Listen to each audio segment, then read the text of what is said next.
క్రైస్తీలా మన ప్రభువును లోకరక్షకుడైన యేసుక్రీస్తు నామమున మీ అందరికీ నా యొక్క ప్రత్యేక వందనములు. ఈ ఉదయకాల సమయమున దేవుడు మనకిస్తున్నటువంటి వాగ్దానమును చదువుకుందాం. 46వ దావీదు కీర్తన 1వ వచనము. దేవుడు మనకు ఆశ్రయమును దుర్గమునై ఉన్నాడు, ఆపత్కాలములలో ఆయన నమ్ముకొనదగిన సహాయకుడు. ఆమేన్. దేవునికే మహిమ కలుగును గాక. ఈ ఉదయకాల సమయమున దేవాతి దేవుడు ఈ యొక్క వాగ్దానము ద్వారా మనందరితో మాట్లాడుతూ ఉన్నారు. ఈ యొక్క వాక్యమును మనం జ్ఞాపకం చేసుకుంటే, దేవుడు మనకు ఆశ్రయమును దుర్గమునై ఉన్నాడు, ఆపత్కాలములలో ఆయన నమ్ముకొనదగిన సహాయకుడు. ఈరోజు ఈ భూమి మీద నిన్ను ఆదుకునే వాళ్ళు, నీకు సహాయం చేసేవాళ్ళు ఎవరు లేరేమో. ఒకవేళ నీవు ఎంతమందిని నమ్మినా వారు నిన్ను మోసం చేసి ఉండొచ్చు, కానీ దేవుని యొక్క వాక్యము తెలియజేస్తూ ఉంది, నీకు నిజమైన సహాయం చేసేది ఎవరు అంటే దేవుడు మాత్రమే. ఆయన మాత్రమే ఆపత్కాల సమయములలో నిన్ను ఆదుకునే దేవుడు. ఈరోజు నీవు మనుషుల మీద ఆధారపడుతూ ఉన్నావేమో, మనుషులను నమ్ముతూ మోసపోతూ ఉన్నావేమో. ఈ లోకంలో నాకెవరు లేరని దిగులు పడుతూ బాధపడుతూ ఎంతో ఇబ్బంది పడుతూ ఉన్నావేమో.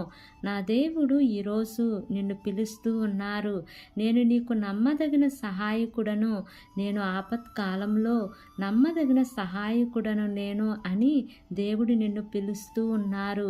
ఎంతోమంది దేవుని యందు భయము భక్తి కలిగిన వారి పట్ల దేవుడు ఆదుకొని ఉన్నారు. దానియేలు సింహాల బోనులో ఉన్నప్పుడు దేవుడు ఆదుకొని ఉన్నారు. షడ్రక్ మేషక్ అబేద్నెగోలు అగ్నిగుండంలో ఉన్నప్పుడు దేవుడు వారిని ఆదుకున్నారు. యోనా సముద్రంలో మునిగిపోయినప్పుడు అక్కడ కూడా దేవుడు యోనాను ఆదుకున్నారు.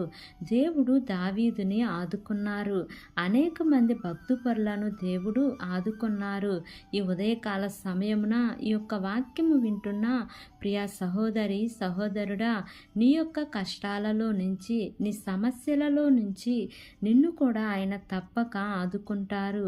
యేసు ప్రభు వారికి నీవు ప్రార్థన చెయ్యి. నీవు నమ్మకముగా ఆయనను స్తుతించగలిగితే తప్పకుండా నీకు మేలు చేస్తారు. ఆపత్కాలంలో ఆదుకునే దేవునికి నీవు కన్నీళ్లు విడుచుచు ప్రార్థన చెయ్యి. నీ సమస్యలు చెప్పు, నీ కష్టం గురించి చెప్పు, నీ యొక్క ఇబ్బంది గురించి ప్రభువుకి చెప్పు. నీవు మాట్లాడటం ప్రారంభించు. ప్రభువారు యాకోబు పత్రికలో ఈ విధంగా అంటూ ఉన్నారు, మీరు అడగకపోవటం వలననే మీరు పొందుకోలేకపోతున్నారు అని అంటున్నారు. ఆయన నీకు సహాయం చేయుటకు సిద్ధంగా ఉన్నారు. కానీ నీవు అడగటం ప్రారంభిస్తే తప్పక ఆయన నీకు సహాయం చేస్తారు. కాబట్టి ఈ వాగ్దానమును నమ్మి ఈ వాగ్దానం ప్రకారంగా జీవిద్దాం. దేవుడు ఈ వాగ్దానము మనందరి జీవితములలో నెరవేర్చబడును కాక. ఆమేన్. ప్రార్థన చేసుకుందాం.